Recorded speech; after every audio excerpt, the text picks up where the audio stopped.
25 years, multiple specialists, blood panels, neurologists, zero answers. One Claude conversation. Diagnosis. That's either terrifying or incredible. A 62-year-old man in India on dialysis, diabetic, hypertensive, past stroke, and for 25 years crushing migraines that only appeared when he lay down. Doctors kept treating symptoms, nobody connected the dots. So his nephew did what any desperate, tech-savvy person does in 2026.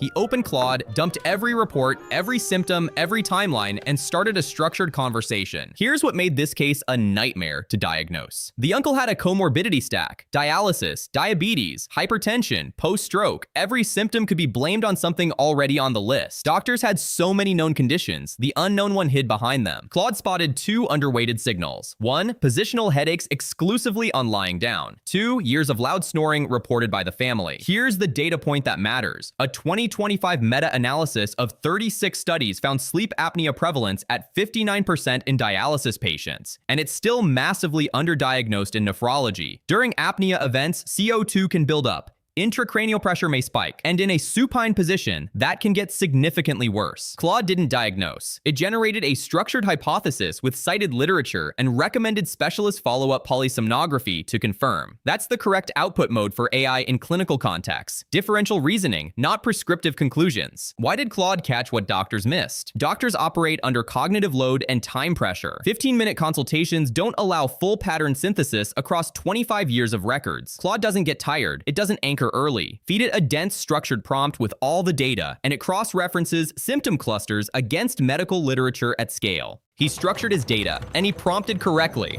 That prompt does three things right. It provides full patient context up front. It explicitly signals what's already been ruled out, and it asks for pattern recognition, not a diagnosis. The key isn't the AI, it's the quality of your context input. This is one Reddit post, not a peer-reviewed case study. AI doesn't replace clinical judgment, it augments it. AI is a force multiplier for the informed patient or clinician, not a replacement for either. The gap between undiagnosed for 25 years and figured out in one conversation is just knowing how to talk to AI. And if you're still treating Claude like a search engine, you're leaving serious value on the table. Subscribe, like, and I'll see you in the next one.